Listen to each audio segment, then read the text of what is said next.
Eu deixo assim. Tem que esperar ela entrar, tem que esperar. Só falar. Estamos aguardando a Thalita.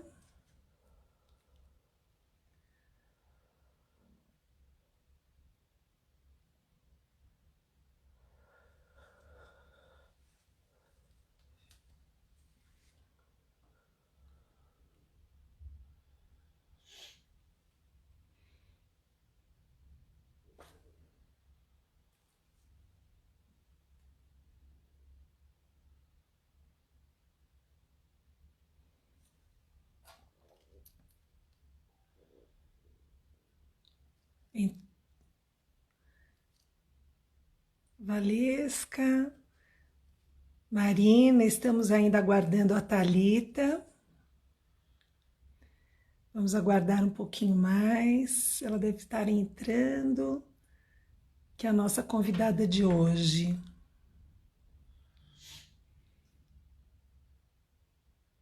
Alessandra, boa noite. Estamos aguardando a Thalita neste frio. A Thalita entrou, vamos lá.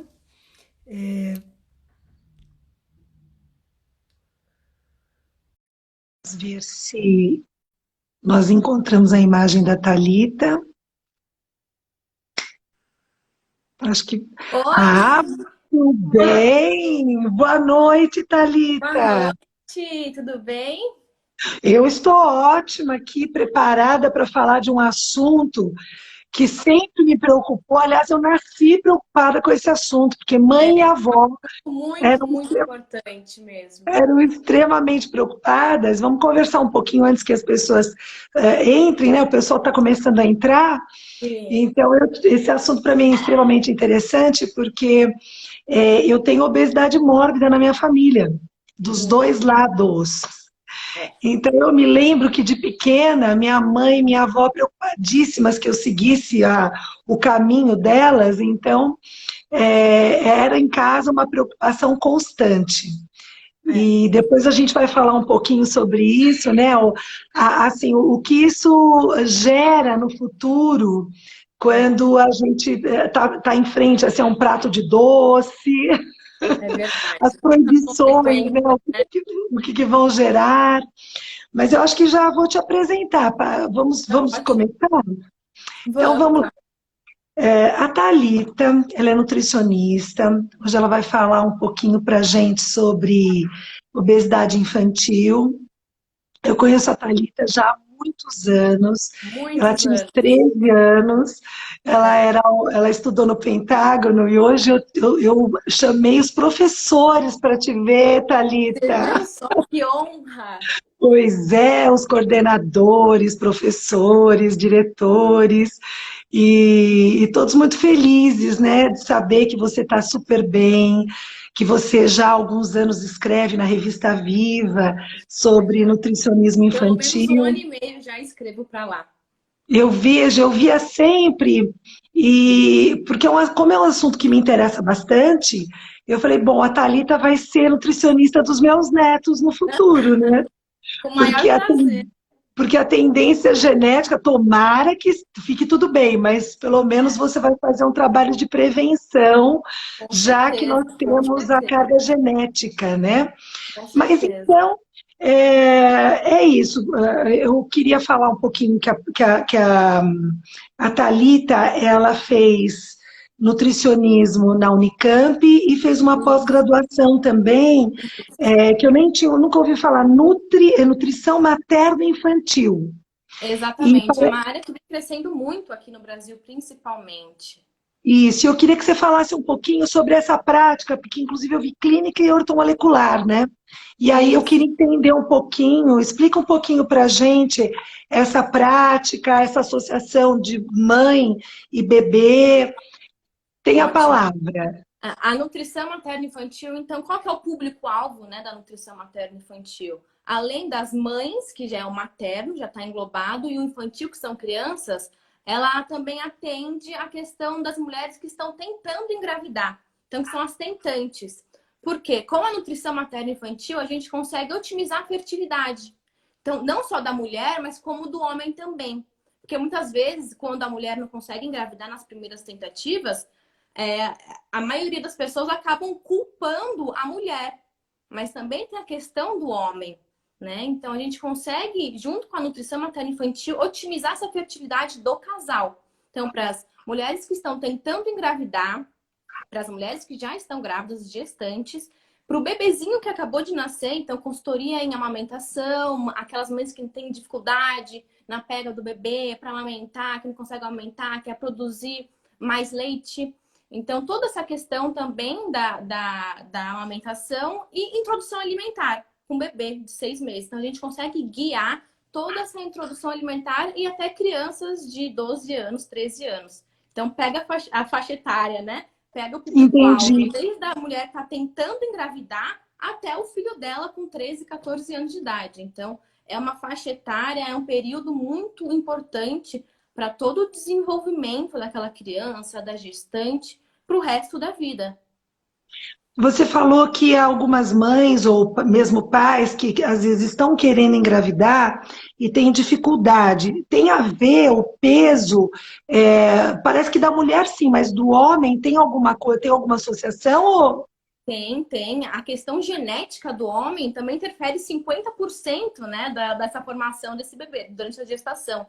Então, quando um casal me procura querendo engravidar, a gente tem que analisar o estilo de vida de ambos. Porque metade do material genético vem da mãe e metade do material genético vem do pai. Então, a gente tem que analisar todo o estilo de vida, mudar o estilo de vida completamente. Atividade física, reeducação alimentar. Porque tem um conceito na nutrição que chama epigenética. E a epigenética, o que é a epigenética? É quando o meio externo, ele acaba interferindo diretamente no gene desse bebê que está sendo formado. Então, por exemplo, se uma mãe acaba engravidando obesa, a epigenética vai fazer com que esse gene do bebê tenha uma certa predisposição para a obesidade, porque o meio em que ele está se desenvolvendo dentro da barriga da mãe já é propício para essa alteração no gene. Então, essa epigenética influencia muito. E a questão do pai também, porque o espermatozoide, 50% vem do pai. Então, se o pai é um pai obeso, o gene desse espermatozoide, que vai fertilizar com o óvulo, ele vai carregar esse material genético já predisposto a uma obesidade. Então, é incrível porque você começa já a prevenir a obesidade na gestação daquela criança. Então, você já começa a prevenção daí, da gestação. Agora, na verdade, a mulher, quando ela é muito obesa, ela tem mais dificuldade para engravidar também. Não tem alguma associação com isso?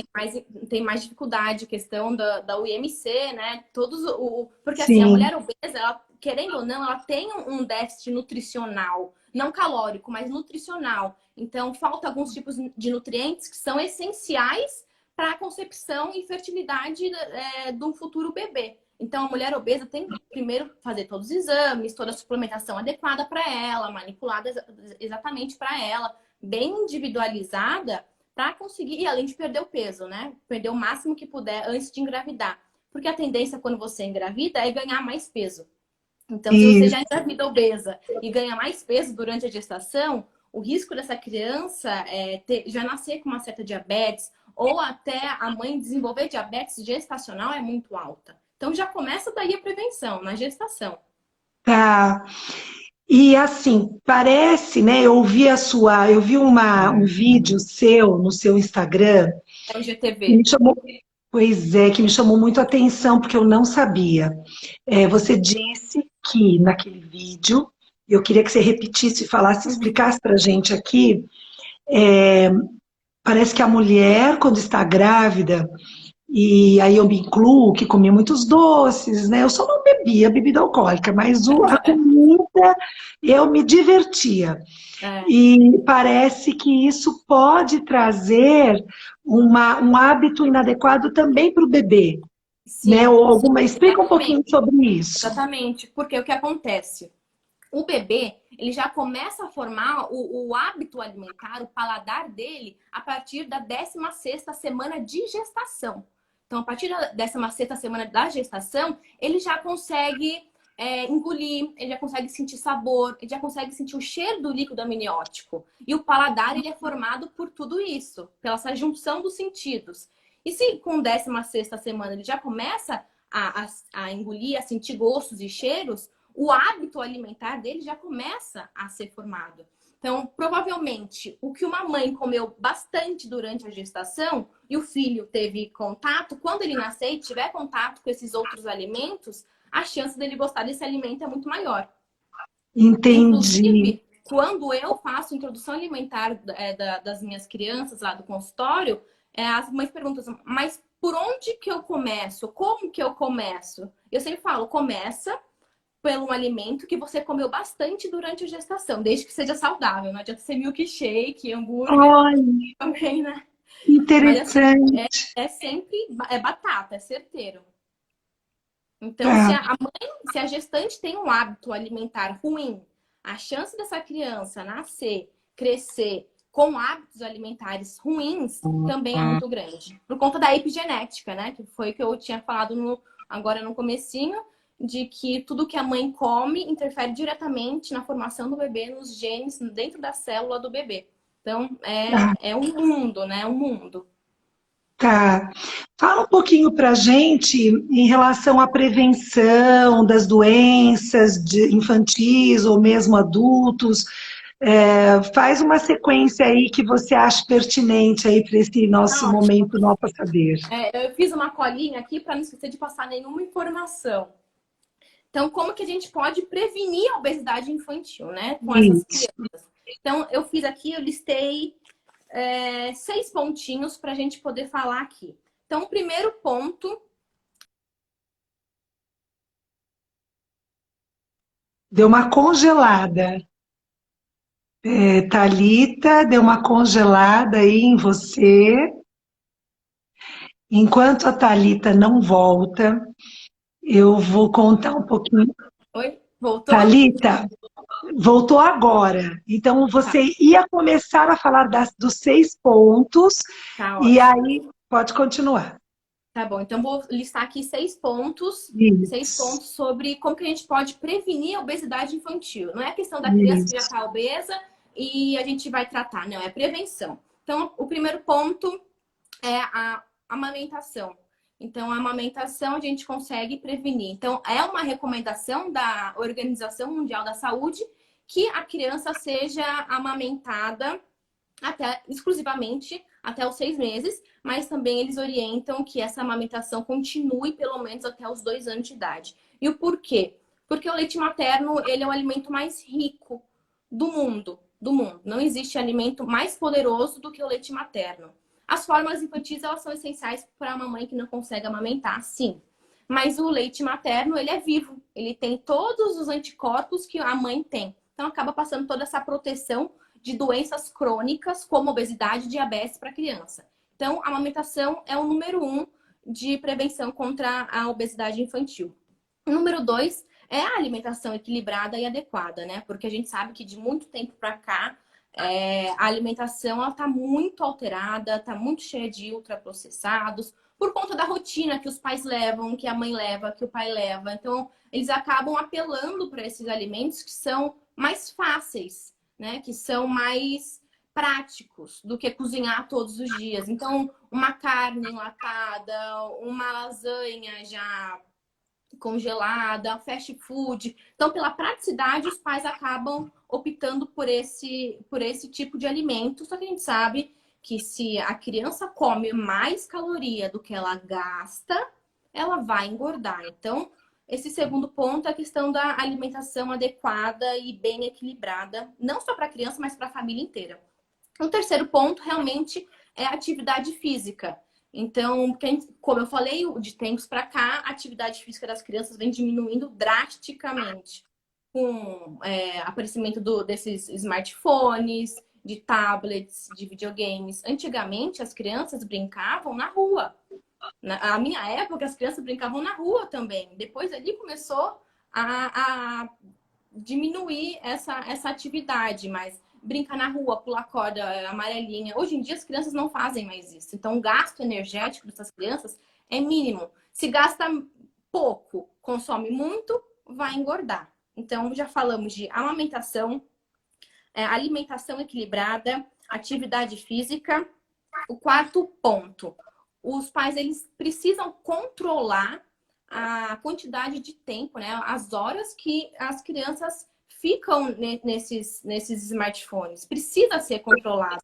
Porque se uma criança que já tem um costume muito grande de ficar nas telinhas e depois a mãe quer tentar tirar, vai ser uma briga em casa, né? Vai ser uma disputa. Então, desde pequenininho já tem que começar a ensinar de que não, é meia hora por dia, uma hora por dia, já criar rotina, porque criança funciona com rotina. Tanto rotina de sono, rotina de alimentação, rotina de exercício, rotina de tablets e esses visores.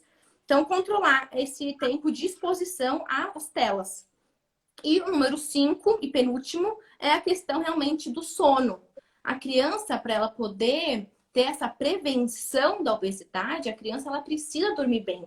Precisa dormir bem e precisa dormir, dependendo da faixa etária, de 9 até 12 horas por dia. Então, a criança precisa dormir bem. Aquela criança que dorme muito tarde, fica até tarde no videogame e acorda cedo para fazer as atividades, escolares ou não, tem o reloginho biológico deles tudo atrapalhado. Então, a excreção hormonal deles é tudo atrapalhado, o que contribui para a obesidade. Então, dormir bem, estar descansado é essencial para a prevenção. E o último ponto é a questão de exemplo. Ter exemplos em casa.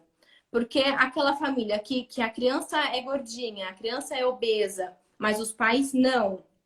E acaba, não, só ele vai fazer dieta aqui em casa, só ele vai comer legal. E os pais não, a criança não vai ter sucesso.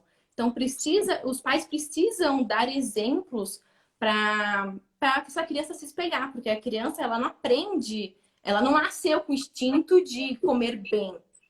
O único instinto que a criança nasceu é de mamar. Agora, aprender a comer, ela precisa aprender a comer.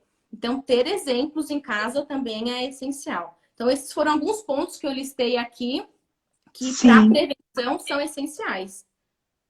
Tá, eu queria falar um pouquinho, Thalita, sobre essa questão do sono. Eu percebo, a Organização Mundial da Saúde também fala de tempo, né? Então, por exemplo, o adulto tem que dormir 8 horas, Pelo menos o adolescente 9 horas e a criança 10 horas. isso. Claro que quando são menores, 12 horas, enfim, né? Então isso é da maior importância, como você trouxe, e a questão também do videogame, né? A gente tem preconizado a importância de 0 a 2 anos não ter contato. Eu tenho falado muito isso nas minhas lives, sobre dependência de jogos, eu tenho um videozinho também sobre isso. Então, de 0 a 2 anos, a gente não deve estar mandando nem o celular para a criança, tablet, e é assim como você disse, que a alimentação da mãe, vamos dizer que ela coma muita, sei lá, maçã. E quando você diz assim, então começa, eu achei bem interessante o que você acabou de dizer, né? Que alimentação eu começo a dar para o bebê? Aquela que a mãe comia bastante na gravidez, porque a criança já tem uma lembrança, né, do sabor. Exatamente. A mesma coisa aqui. Quanto mais cedo a criança entra em contato com os jogos, ela mais propensão a vício ela vai ter. Exatamente. Né? Então... E também na questão da alimentação. Quanto mais a gente recomenda que criança não tenha, até 2 anos, não tenha contato nenhum com tipo de açúcar, alimentos ultraprocessados. Então, só alimentos in natura. Porque uma criança que tem contato precoce com o açúcar, por exemplo, ela vai alterando o seu paladar, porque o paladar ele é totalmente moldável.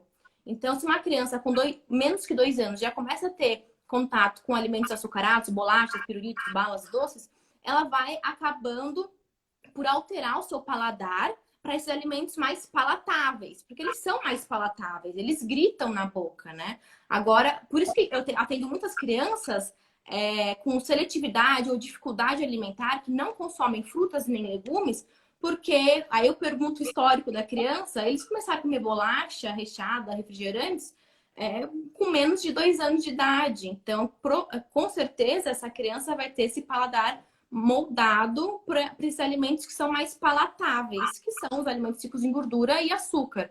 E aí ele realmente não vai querer comer frutas, legumes e verduras, porque não são tão palatáveis quanto esses alimentos ricos em açúcar e gordura. Tô vendo aqui falando que a alimentação em família é vínculo familiar. E é exatamente, porque é tudo questão de exemplo. Então, aquela criança que tenha, pelo menos, tem estudos que falam que pelo menos a criança que tenha 3 refeições à mesa com os pais já é uma prevenção à obesidade também.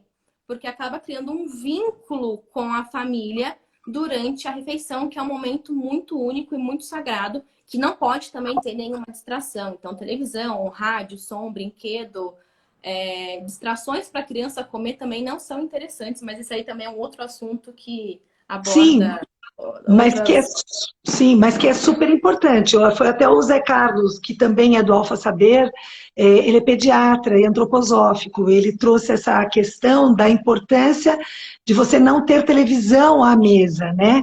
Não ter nenhum outro estímulo. O estímulo é a comida e o bate-papo familiar. Bate-papo E, familiar, e, é- exatamente. e aí a gente pode perceber que você cria uma memória afetiva também com aquele E comportamento. E quando você disse, né, Thalita, logo no início, a importância do modelo, que eu acho que é o sexto item, né, que assisto você isso. trouxe, que é a questão do exemplo dos pais. Então, quando você dá o exemplo de estar à mesa, e aquilo passa a ser prazeroso, não é para resolver problema à mesa, né? Ficar brigando, Exatamente. família e É, tal. Ao contrário, a mesa tem que se falar de coisas boas. Você exatamente. Que aí a cria uma criança vai memória. criando essa memória afetiva e aí toda vez que ela for comer, se alimentar, ela vai se sentir bem, se sentir com prazer. Porque atendo crianças que elas, na hora de sentar à mesa, elas saem correndo, elas se escondem, elas gritam, não quer sentar. Então, tudo isso é aos pouquinhos, a gente vai criando essa memória afetiva. É, eu costumo dizer que as memórias afetivas, elas têm vários, né? Pode ser pela audição, pelo cheiro, pelo tato, mas isso é tão real que você pode perceber, né? Você pode passar 50 anos, vamos dizer que a sua avó fazia um gostoso doce de abóbora.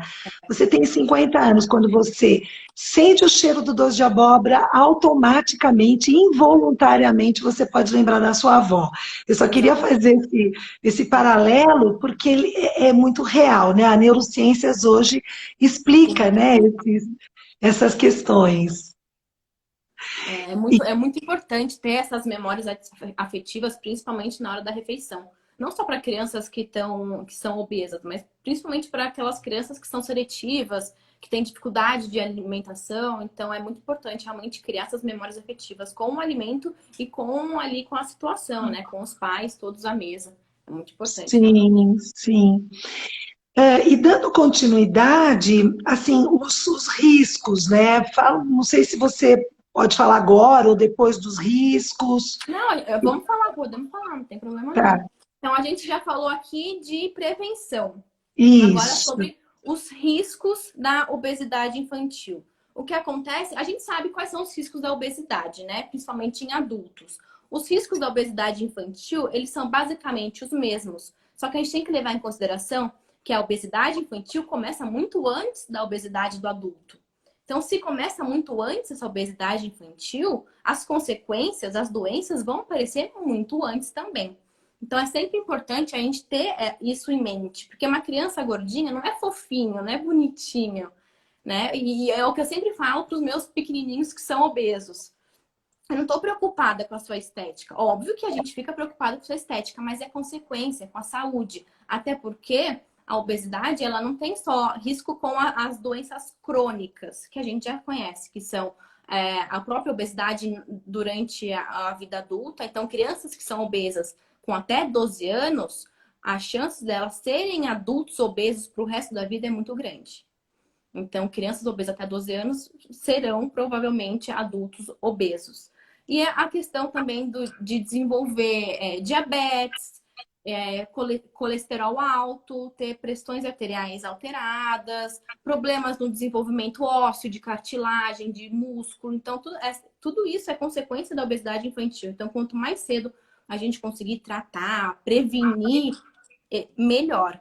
Porque traz todas essas consequências fisiológicas, mas também traz as consequências que são emocional e social, que são também tão terríveis quanto as consequências fisiológicas, né? Porque a criança ela acaba se sentindo inferior, com a autoestima super baixa, a questão do bullying na escola, a questão de isolamento social, aquela criança que não quer fazer educação física porque é a última criança a ser escolhida no time dos amiguinhos. Não quer fazer educação física porque não consegue cruzar a linha de chegada. Então, todas essas questões sociais, emocionais, né, psicológicas, também são pontos a serem trabalhados, principalmente com a terapia, né, com a psicóloga, porque a criança obesa ela pode mascarar esses falar, não, é super querida, porque a criança gordinha é engraçada, a criança gordinha é mais legal. Mas a gente sabe que lá no fundo a criança não queria estar naquela situação de ter que passar em nutricionista, de ter que passar em endócrino, de ter que ficar em pediatra, e pesando, medindo, porque acaba realmente entrando na cabeça da criança. E também a questão dos pais, né? Eu atendo muitas crianças obesas que os pais falam, não, porque você tá gordo, você precisa emagrecer. Fala pra ti a verdade, o que você come. Então, a gente acaba ficando já assim, né? Imagina em caso que essa criança também não pode passar. Então, precisa ter um apoio familiar. Então, os riscos, as consequências da obesidade infantil são essas. A questão da obesidade mórbida quando adultos, desenvolvimento de doenças respiratórias, né? Crianças com apneia, com asma, assaduras, problemas de pele. Então, toda essa questão da obesidade, que é uma inflamação crônica, né? A questão da obesidade não é só peso, realmente um problema metabólico, é uma doença crônica. Tem que ser considerada e ser tratada como uma doença. Não, ele come demais e tá tudo bem, daqui a pouco passa, é só uma fase. Ela tem que ser considerada como uma doença. Então, esses são os principais riscos, não só físicos, né, fisiológicos, mas também psicológicos para essa criança. A Silvana, do Espaço Ser, acabou de falar, fez aí uma contribuição para a gente, lembrando da Covid, né? Porque a Covid, a gordura é o grupo de risco. Grupo de Então, risco. a gente ainda tem mais essa, né? Agora, falando um pouquinho dessa questão que você acabou de falar, né? Que no teu consultório, você recebe os pais falando, olha, ele tá gordo, conta a verdade, né? Esse bullying dos pais também, né, para a criança. Teve uma época que eu tinha muita anoréxica no consultório, bulímica e anoréxica, agora diminuiu um pouco. Parece que são fases, né? Tem fases no consultório que vem automutilação, depois vem anorexia. Enfim, a gente vai tendo fases que você tem uma quantidade maior daquele mesmo problema. Então, na fase agora eu não tenho recebido muito anoréxica, mas eu me lembro de um caso que a mãe, ela usava jeans 36 e a menina com 12, 13 anos usava 38. Que é uma numeração pequena, né? Sim. Mas a menina era alta, a menina tinha quase 1,70 e a mãe tinha 1,55. Então a mãe era mignon, né? E a menina era maior e ela usava 38. E a mãe dizia para ela, onde já se viu você usar calça 38 se a sua mãe usa 36? E é uma menina que a vida inteira teve esse prejuízo, né, da mãe o tempo todo falando que ela tinha que emagrecer. Desde pequenininha ela tinha esse problema. E claro que ela desenvolveu um transtorno alimentar. Então, a gente percebe que o transtorno alimentar depois, na vida adulta, na adolescência, no final da infância, ele tem uma relação direta com essas questões emocionais também, né? Porque ela começa, às vezes, até para agredir os pais, né? Porque quando chega na adolescência, ela vê que aquilo causa um impacto de sofrimento nos pais. E meio que se vinga comendo bastante né? Como até um processo autodestrutivo. E aí você desenvolve realmente um transtorno alimentar que você deve estar super habituada também no Sim, consultório, sim. né? Porque as crianças, elas acabam se sentindo muito intimidadas pelos pais também. E com medo. E não é para ter essa relação de medo, né, com os próprios pais. Então, quando a mãe fala na minha frente que eu tô conhecendo a mãe agora, imagina o que ela não fala para a filha quando estão sozinhas em casa. Então, eu fico pensando nisso também.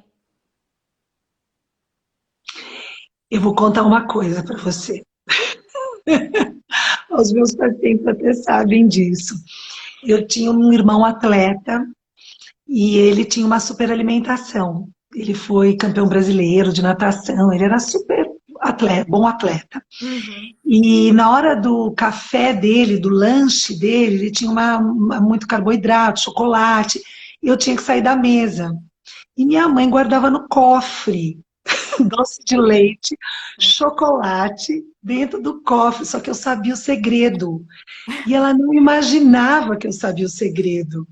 Então eu esperava todo mundo dormir, abria o cofre, pegava uma colherona de doce de leite e ficava feliz porque eu estava fazendo escondido. Às vezes É, não era nem a tanta vontade, mas o fato de poder burlar uma regra, sim. né, era uma coisa. Tanto que até hoje eu adoro comer doce sozinha.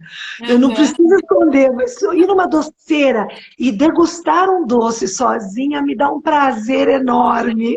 É, e foi Enfim, aqui que a Silvana contei. falou, os filhos eles devem sentir o apoio dos pais, e com certeza, porque mesmo uma criança obesa, o que eu faço? Como que é a minha conduta? Eu não restringo tudo, porque vai ser irreal. E planos alimentares irreais, eles só vão deixar a criança mais triste ou a família mais triste, porque não vai conseguir cumprir.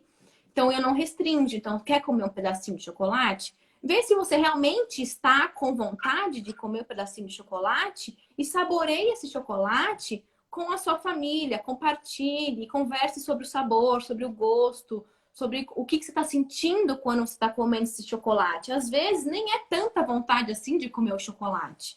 É mais um Isso, impulso que você tem isso. de querer o chocolate naquele momento. Ou você está acostumado também a comer um chocolate depois do almoço.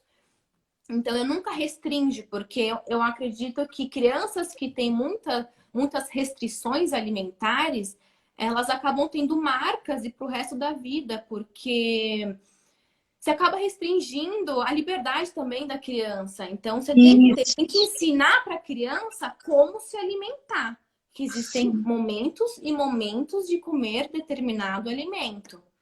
Tem gente que quer comer coxinha todo dia. Você fala, não, não vamos deixar comer coxinha todo dia. Vamos pensar no momento legal para você comer coxinha? Então, que tal a gente comer a coxinha no dia do aniversário do seu amigo? Então, você tem que conversar com a criança e fazer ela entender de que cada alimento tem a hora de ser aproveitado, né? Então, eu não restringo nunca nenhum tipo de alimento para os meus pacientes. Eu só dou um leque Ótimo. para eles saberem escolher a melhor hora e o melhor momento e com quem. Porque também comer sozinho, escondido, é complicado. Porque você acaba criando uma certa expectativa ali, né? Vou esperar todo mundo dormir para comer. Então, Que é o ser radical não fruto. funciona, realmente. Ser radical não funciona em nada, em nada. Thalita, e quantos são pequenininhos que tem lá uns 2, 3 aninhos, 4 anos que se recusam a comer? Sabe aquela criança? Eu até tenho Sim. uma história de uma vizinha minha que ela fazia mamadeira, a filha só tomava mamadeira. Até os 5 anos essa criança não comia sólido. Ela, ela teve um problema de dentição gravíssimo, hoje ela é uma adulta, e a mãe dava na mamadeira, batia peixe com leite, legumes. No dia seguinte era frango, leite, legumes. No outro, então ela fazia as proteínas batidas com o leite e a criança não comia, porque, enfim, ela não comia de jeito nenhum. E na época eu dizia, deixe com fome. Porque se a criança tiver fome, agora, como é que você trabalha isso? Não, deixar com fome ele caiu por terra. Por quê? A questão da dificuldade ou seletividade alimentar, ela é muito profunda. Então, ela precisa de uma equipe multiprofissional. Não só com um nutricionista, ou só médico, ou só psicólogo, mas é de uma fono também envolvida no processo. Porque às vezes a criança tem uma hipersensibilidade na boca. Às vezes a criança não gosta de determinadas texturas. Aí ela não vai comer. Às vezes a criança não gosta de determinados cheiros. Tem uma hipersensibilidade desses sentidos. Então tem que ser trabalhado com uma equipe multiprofissional. Porque deixar com fome, existem crianças que ficam 3, 4, 5 dias sem comer. Porque não quer comer. Então, essas crianças que não comem têm que ser muito bem avaliadas por profissionais que saibam lidar com determinado assunto, porque é muito complexo, é um processo muito delicado que envolve inúmeros âmbitos da vida dessa criança, né? Não só a criança em si, mas todo um processo com os próprios pais que precisam estar de acordo e querendo participar desse processo, porque realmente é um processo bem cansativo, é um processo bem... Mas é possível, isso é muito possível. Só que tem que ter um pulso firme também dos pais. Eu tive paciente que eu atendi que ele só comia sucrilhos. Ele só comia sucrilhos. Não comia sucrilhos e macarrão, era só isso. Então, o que a gente tem que fazer? A gente tem que conversar com os pais, porque quando a criança falava, eu não quero comer isso, a mãe ia lá e dava sucrilhos. Então, o que a criança entende? Quando eu não quiser comer isso, eu vou ganhar sucrilhos da minha mãe e do meu pai. Então, eu vou fazer isso toda vez que eu for comer. Então, a gente tem que acabar mexendo num ponto muito delicado, que é a própria estrutura familiar, os hábitos da família. Então, muitas mães, muitos pais não gostam de escutar o que a gente tem para falar, se sentem ofendidos, né? Se acaba falando com um jeitinho, mas eles acabam se sentindo ofendidos porque muita da responsabilidade dessa má alimentação vem dos pais e de como que eles lidam com essa seletividade dessa criança. Então, é bem delicado esse assunto, e também vai horas e horas falando, porque tem muitos pontos que a gente tem que observar. Não só a criança em si, mas todos os pontos familiares. Aonde que essa criança come, que horas que ela come, ela está acordada o suficiente para comer, quais são os tipos de textura que ela gosta, quais são os tipos de cores de alimentos que ela gosta. Tem criança que gosta de comer só branco, só amarelo. Então a gente tem que começar a investigar da onde que vem essa seletividade alimentar. Se ela só gosta de ter textura líquida na boca, tem que trabalhar a questão da fono, né? Que ela tem essa hipersensibilidade. Então, tem inúmeros fatores que a gente tem que abordar. Por isso que é tão importante uma consulta individualizada, né? Porque a gente consegue ver as particularidades da criança e de toda a família. Eu vi aqui a fono, que é do Alfa Saber também, a Luciana Prudomo, Possuelo, ela falou da mastigação, a questão muscular, né? Agora, quando você recebe a criança, Thalita, você faz um tipo de uma diagnose, enfim, um diagnóstico de... Você consegue detectar se a questão vamos dizer, alguma rejeição alimentar, a questão da cor? Então, quando a consulta volta para esse meio de seletividade alimentar, né? Quando os pais me procuram para isso, eu peço que já venham com fotos, vídeos da criança comendo. Eu não consigo fazer diagnóstico se é problema, se tem que ser encaminhado para o fono ou para o dentista, ou às vezes é um incômodo no dente. Então, eu tenho que ter material para saber lidar com essa criança. Então, eu preciso saber do relato dos pais, a questão de fotos e vídeos, que eu acho importante, se não tem no momento, me enviar. Mas o diagnóstico em si tem que ser feito por pediatras, e também a questão da fono é muito importante, porque o que a nutricionista faz é saber lidar com os alimentos. Agora, texturas é realmente a questão da fono. Às vezes a criança tem uma neofobia. Então, o que é neofobia? É uma fobia, um medo absurdo de coisas, alimentos novos. Então, aí, quando você detecta que essa criança, né, tem uma neofobia, você tem que encaminhar para uma psicóloga para saber lidar. Então, agora, diagnóstico mesmo, depende do fator que a criança tem, né, a dificuldade que a criança tem, em que área que ela se enquadra. Entendi. Porque, igual você falou aqui, que a Fono comentou da questão muscular. Por isso que eu indico suco para as crianças só a partir de um ano e pouco. Porque o suco, ele não estimula a mastigação, né? Ele não estimula a criança ter os movimentos da mastigação nos músculos. Então, suco eu só indico para criança, não só eu, mas como a Sociedade Brasileira de Pediatria, né? A recomendação é sucos a partir só do primeiro ano de vida e, eventualmente, não é sempre, igual se falava antigamente de que introdução alimentar começava com suquinho. Isso já É, caiu por terra também. nossa, então eu tô antiga. Eu preciso- E aí você me falou da amamentação até 2 anos, né? Isso. Mas claro, provavelmente menos, né? Então seria acho que provavelmente à noite. E aí você introduz o quê? Quando termina, quando começa a sair um pouquinho do peito, o que que você costuma mandar introduzir? Então, por exemplo, essa introdução alimentar da criança tem que começar aos 6 meses, né? Então, aos 6 meses é a combinação de introdução alimentar, que é a alimentação complementar, com o leite materno. A partir dos 2 anos, o que a gente fala é que o leite materno ele deve continuar pelo menos os 2 anos de idade, mas se a mãe, se o bebê, eles acabam desmamando antes, querendo desmamar antes, aí a gente trabalha para isso. Mas a introdução alimentar ela tem que ser feita sempre com frutas, com legumes, com uma enorme variedade de proteínas. Então, por exemplo, a criança completou 6 meses. Isso é o que eu faço. A criança completou 6 meses. 6 meses, durante a primeira semana dos 6 meses e uma semana, eu introduzo uma frutinha por dia. A criança completou 6 meses. Esmagadinha. Oi?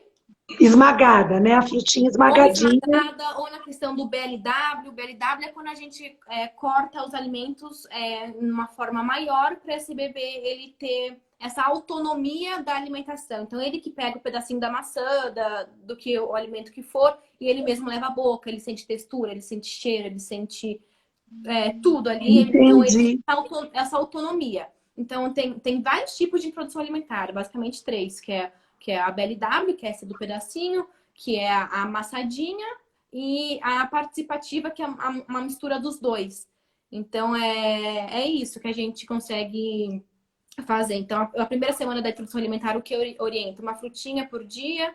Na segunda semana já começa a introduzir legumes por dia, mais uma frutinha por dia. E assim vai gradualmente até a criança conseguir aceitar todos os tipos de alimento, para depois de, lá nos 6 meses e meio, 7 meses, conseguir fazer uma alimentação realmente completa, com todos os tipos de Entendi. nutrientes. Bom, o tempo está correndo. Voa Nós, demais, né? pois é, a princípio a gente chegou meio que no final, mas se você quiser, a gente sempre dá um tempo a mais para responder perguntas ou coisas que você gostaria de alertar, que você acha que são importantes para estar falando ainda. Sim. Na questão que a gente falou como prevenção da obesidade, né? A gente falou quais são as principais causas. A gente não falou, quer dizer, eu queria falar sobre as principais causas agora, porque a gente falou sobre Ah, a prevenção, a gente falou sobre as consequências, eu queria falar sobre as principais causas, principalmente. Porque é isso. basicamente o contrário da, da, da prevenção. Então, quais são as principais causas? Realmente a alimentação, uma alimentação mais equilibrada, a questão do sedentarismo, a falta do sono, a ansiedade e depressão também é uma das principais causas da obesidade infantil. Por quê? Uma criança que ela tem ansiedade, ela não dorme bem. Uma criança que tem ansiedade, ela acaba descontando ansiedade na alimentação. Uma criança que tem depressão, ela não vai querer fazer atividade física. Então, tem que ficar muito atento, porque a criança que tem depressão e ansiedade, ela pode ser uma das possíveis causas para realmente desenvolver essa obesidade infantil.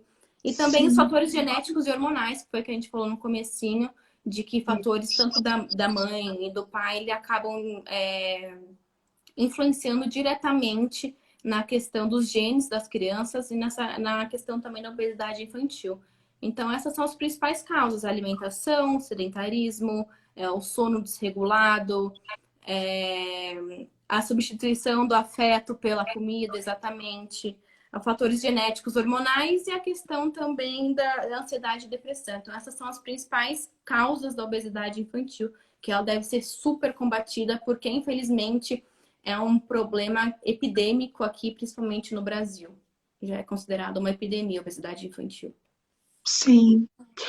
E, na verdade, a questão foi falado agora pela Claudete, né, essa questão da substituição, né, do alimento pelo, o afeto pelo alimento, né, e a gente sabe, para o Freud, ele trabalha, eu não sou freudiana, sou comportamentalista, mas para o Freud, alimento está muito relacionado mesmo a afeto, né? Sim, E aí a gente hoje já falou sobre as memórias afetivas à mesa, quer dizer, tem uma série de questões aí, mas no caso do Freud está relacionado à oralidade, né? Que é o uhum, prazer. E quando você trouxe essa ideia do alimento grande, que é uma coisa que há 30 anos, 25 anos atrás, não se falava, né? E eu achei muito interessante o que você disse. De repente você pega uma maçã, né? E a criança pode brincar com aquilo. Então, sim, é extremamente prazeroso, porque ela vai estar com a maçã na mão, se lambuzando, né?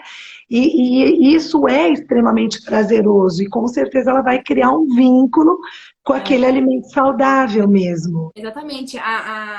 O principal objetivo do BLW é a criança criar esse vínculo com o alimento desde pequenininho e ter essa autonomia da alimentação. Então, BLW significa isso, é uma alimentação autoguiada. Então, a criança sabe quando ela quer comer, a criança sabe quando ela quer parar de comer, a criança sabe o que ela quer fazer com aquele alimento que está na mão dela, se ela quer espremer, se ela quer cheirar, se ela quer colocar na boca. Então, é muito interessante essa abordagem da introdução alimentar que é essencial aqui. Minha mãe falando, verdade, eu amassava tudo.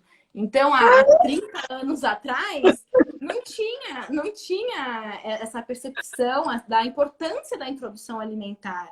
Então, realmente, vem mudando muito e vem atualizando muito, e ainda bem que é assim, né? Que a gente vai aprendendo, vai passando as melhores informações para os pacientes, para os bebês, porque o meu objetivo é que esse bebê tenha uma alimentação saudável para o resto da vida. É essa que é a beleza da nutrição materna infantil. É você não lidar com as consequências depois, mas sim com a prevenção. Então, desde a gestação, com a introdução alimentar, realmente a prevenção de doenças crônicas e de problemas futuros com a alimentação. Então, uma criança que teve sua introdução alimentar bem elaborada, bem equilibrada, dificilmente ela vai ser uma criança com seus 5, 6 anos que não vai comer frutas, legumes e verduras.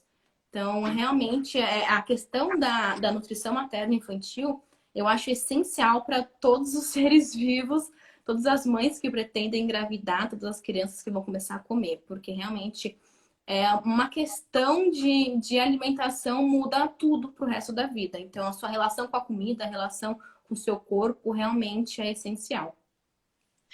Thalita, eu acho que você ajudou hoje muita gente, porque a nossa, pelo que eu vi aqui que nos assistiu, eu vi que tinha muita gente jovem, mas tinha muita avó também, ou que vai virar avó. Sim. E eu acho engraçado os comentários do pessoal mais velho, que falou, nossa, é mesmo? É. E muita gente não sabe nem que Aprendendo. existe a nutrição materna infantil, né? Não sabe, não sabe. Exatamente. E aquilo que eu te falei, né, da mãe, né, dos alimentos que a mãe come muito durante a gravidez, e a criança, claro, ela cria já uma memória daquele alimento, de fato, eu mesma não sabia disso. É. Então, eu acho que foi super, super interessante para todas as idades. Principalmente, claro, para quem está tendo bebê, quem tem bebê agora e está pensando em engravidar, mas também com as futuras avós, né? Que Sim, sim. vão já ter um pouquinho desse Porque os conhecimento. principais problemas que eu recebo de obesidade infantil realmente são as avós.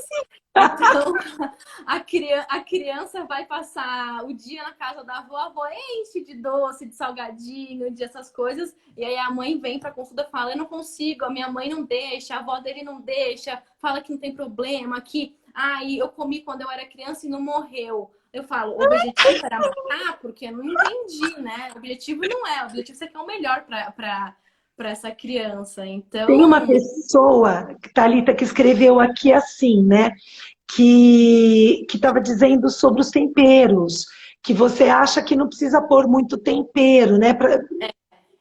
Exatamente, porque muitas mães acham que você precisa colocar sal na introdução alimentar. E sal, ele só é recomendado para o bebê a partir de 1 ano de idade. Então, é o que eu falo. Você pode colocar tempero na alimentação da criança, mas temperos naturais. Então, orégano, cominho, coentro, salsinha, cebolinha, você pode pôr, tranquilo. Até os secos, né? Mas a questão de sal é só a partir de 1 ano de idade, porque a necessidade de sal da criança, ela já é completamente suprida com os alimentos. Então, sal só a partir de 1 ano de idade. E muitas pessoas não sabem, né? Muitas pessoas Eu realmente também não não sabem que sabia, sal é só não 1 ano sabia. de idade.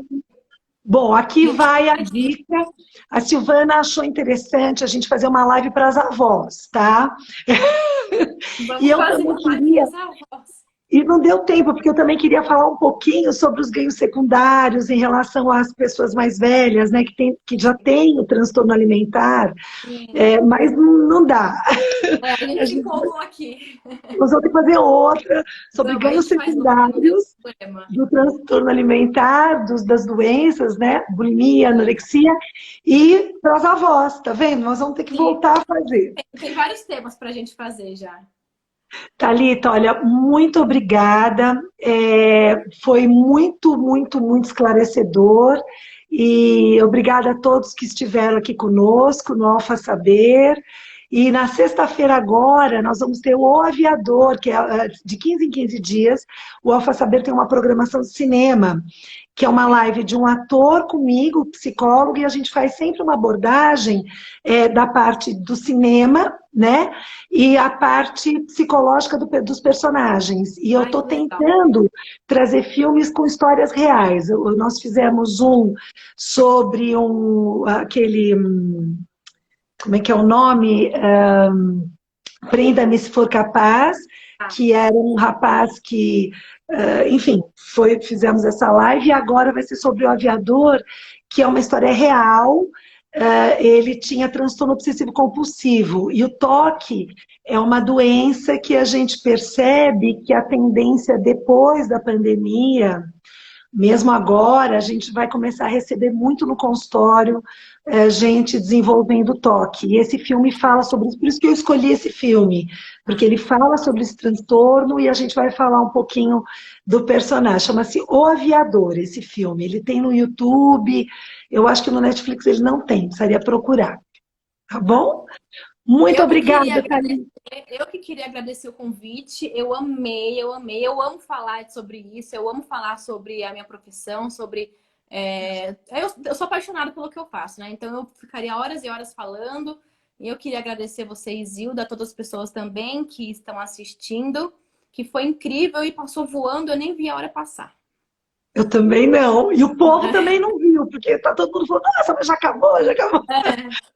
Thalita, parabéns pelo seu trabalho. Você vai somar muito na humanidade, porque você é muito jovem, Obrigada, mas obrigada. sempre foi meio que diferente para o positivo. Sempre foi muito especial.